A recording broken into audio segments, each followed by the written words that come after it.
Salam sejahtera untuk kita semua. Yang terhormat tim asesor sertifikasi dosen. Perkenankan saya terlebih dahulu untuk memperkenalkan diri. Saya Herina Firmantini, selaku dosen pengajar Departemen Periodonsia, Fakultas Kedokteran Gigi, Institut Ilmu Kesehatan Bakti Wiyata. Pada kesempatan kali ini, saya akan memaparkan pernyataan diri dosen dalam unsur komunikasi penyelenggaraan Tridharma Perguruan Tinggi, unsur pengajaran, khususnya pada mata ajar praktik klinik periodonsia. Mata ajar praktik klinik periodonsia merupakan mata ajar praktik klinik profesi pendidikan dokter gigi dengan bobot 3 SKS dan diampu pada semester ganjil serta genap. Mata ajar praktik klinik ini dimulai dengan penyusunan RPS bersama tim dosen di Departemen Periodonsia dan disetujui oleh Kaprodi. Dirancang dengan menggunakan pendekatan DIA, yaitu Delivery, Interaction, dan Assessment. RPS diunggah ke dalam Sistem Informasi OASIS, Online Administration School Information System, Institut Ilmu Kesehatan Bakti Wiyata untuk mempermudah mahasiswa melakukan pemrograman KRS dan pemantauan terarah terhadap proses belajar mengajar yang berlangsung sepanjang tahun akademik. Mata praktik klinik profesi ini memiliki deskripsi yang mempelajari tentang jaringan periodonsium, yaitu gingiva, tulang alveolar, ligamentum periodontal, dan sementum, dalam keadaan sehat dan pada kondisi penyakit periodontal, serta tindakan pencegahan, perawatan, dan pemeliharaannya dengan tujuan untuk menjaga dan mengembalikan fungsi sistem stomatogenetik yang optimal. Capaian pembelajaran mata praktikum ini yang pertama adalah menjelaskan anatomi, fisiologi, dan patologi jaringan periodontal. Yang kedua, menegakkan diagnosis penyakit periodontal melalui anamnesis, pemeriksaan klinis, dan penunjang diagnostik.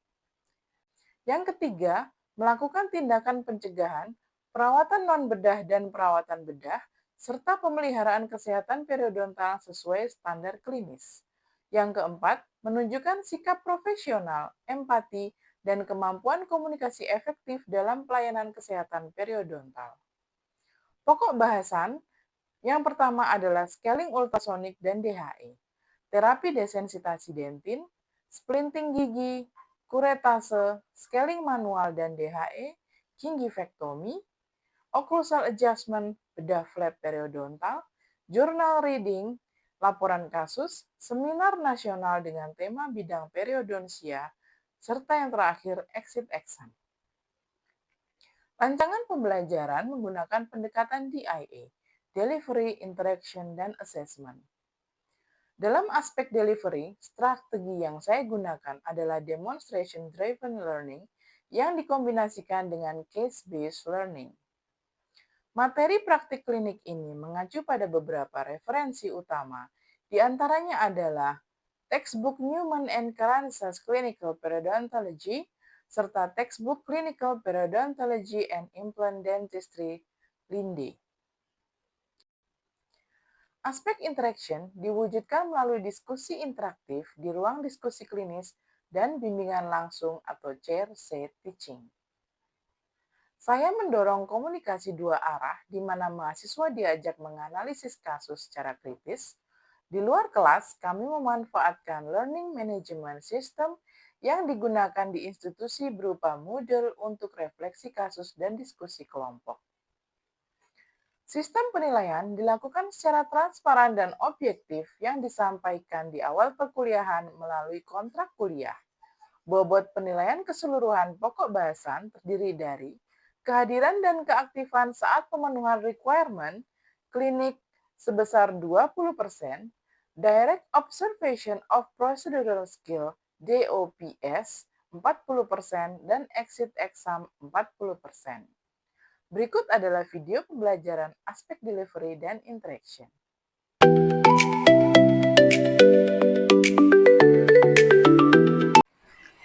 Assalamualaikum warahmatullahi wabarakatuh. Selamat siang. Hari ini kita akan diskusi mengenai pemeriksaan klinis jaringan periodontal, ya.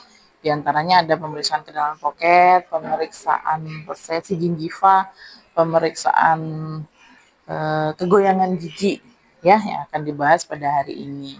Oke, jadi saya minta kalian bisa tahu, bisa memperagakan. Jadi nanti bukan cuma buat OSCE UKMP 2DG aja, nanti sampai praktek sendiri, praktek di puskesmas, di rumah sakit, kalian tuh bisa melakukan pemeriksaan klinis jaringan periodontal. Ini saya jelaskan dulu tentang pemeriksaan klinis di jaringan periodontal ya. Coba kalian lihat di kartu status itu ada pemeriksaan intraoral. Nah, di pemeriksaan intraoral itu ada pemeriksaan kedalaman pocket salah satunya. Itu ada istilah lainnya probing depth, ya kedalaman pocket, kedalaman sulcus. Nah itu istilahnya untuk pemeriksaan pocket ini. Ya, ini salah satu pemeriksaan klinis. Pemeriksaan klinis yang lain itu ada perdarahan, pemeriksaan perdarahan atau bleeding on probing atau perdarahan saat probing. Kemudian ada pemeriksaan kemerahan jaringan gingiva. Terus ada lagi pemeriksaan kedalaman pocket yang tadi barusan saya sebutkan. Ada pemeriksaan resesi, ya, resesi gingiva, kemudian pemeriksaan kalkulus, pemeriksaan kegoyangan gigi. Nah, ini terutama Anda harus paham ya, untuk pemeriksaan kegoyangan gigi biasanya keluar di OSCE-nya UKMP 2DG.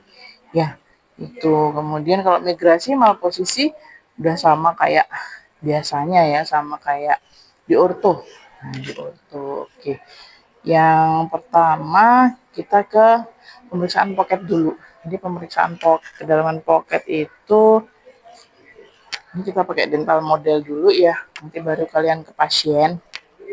Jadi probe ini dipegang dengan modified pen grabs, diletakkan sejajar dengan sumbu gigi ya.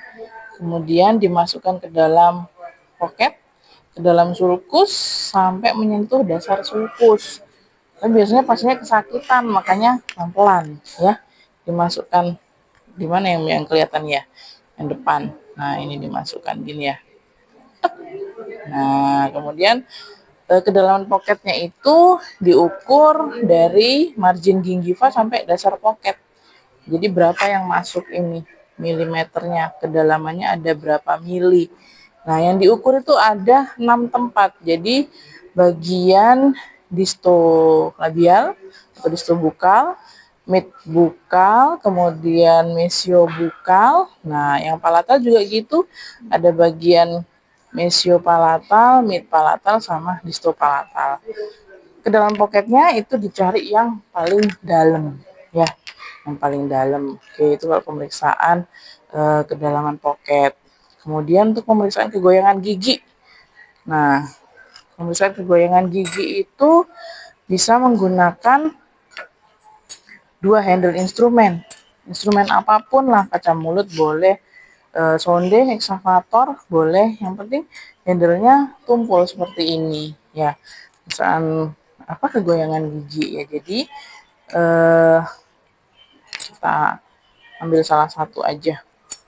Ini dipegang dengan dua jari, dua tangan ya. Kemudian diletakkan handle-nya itu di bagian bukal sama di bagian lingual. Kelihatan nih, di bagian lingual. Kemudian gerakannya ada dua, gerakan horizontal sama gerakan vertikal. Yang horizontal itu digerakkan ke mesial distal atau bukal lingual, labiolingual ya. Kemudian yang vertikal itu ditekan ke dalam soket. Jadi jangan dicungkit ke atas tapi ditekan ke dalam soket. Nah, itu nanti jadi pemeriksaan untuk kegoyangan gigi ya itu. Kemudian pemeriksaan kalkulus sama debris, ini yang sering kalian salah ya. Kalau kalkulus sama debris itu sama aja pakai sonde. Ya, pakai alatnya namanya sonde. Itu kalau kalkulus digerakkan di permukaan gigi horizontal. Ya. Dari cervical sampai ke insisal. Jadi nanti berapa skor kalkulusnya? Ada kalkulus di permukaan mana aja. Kalau yang debris, nah itu digerakkan dari insisal ke cervical. gitu. Ya, jadi itu pemeriksaan klinis, diantaranya pemeriksaan klinis jaringan periodontal. Oke, saya pengen nanya nih, untuk resesi. Nah, kalau resesi, bagaimana Anda mengukur resesi? Untuk cara mengerjakan resesi itu penghitungannya yaitu dihitung dari margin gingiva ke JJ segmental dengan jari sebelah. Kalau kedalaman pocket tadi, diukur dari mana ke mana? Kedalaman pocket tadi diukur dari margin sampai dasar pocket, dokter. Izin dokter mau bertanya, boleh saya tahu bagaimana sih cara memakai atau memegang prop dengan benar, dokter? Kalau megang probe dengan benar, itu caranya selalu modified pen grabs ya. Jadi megangnya kayak megang ballpoint kayak gini. Kemudian ada dua jari, jari manis sama jari kelingking itu sebagai tumpuannya ya. Jadi menumpuk di gigi yang lain seperti ini. Baru ini untuk periksa kedalaman pocket. Mungkin kalau sonde meriksa kalkulus, debris dan sebagainya. Kayak gitu ya. Oke. Mungkin ada lagi pertanyaan. Saya izin bertanya dulu dok, kalau kegoyangan gigi itu pakai indeks apa ya dok? Kalau kegoyangan gigi itu bisa pakai indeks Miller ya. Indeks Miller. Jadi mulai dari derajat 1, kegoyangan derajat 1 sampai kegoyangan derajat 4. Kalau 1 itu masih fisiologis ya. Kalau derajat 2 itu masih bisa digoyangkan, mungkin ada yang tahu? Digoyangkan berapa? 1 mili. Ya, kalau derajat 3 udah lebih dari 1 mili, kalau derajat 4 udah bisa ada gerakan vertikalnya juga gitu ya.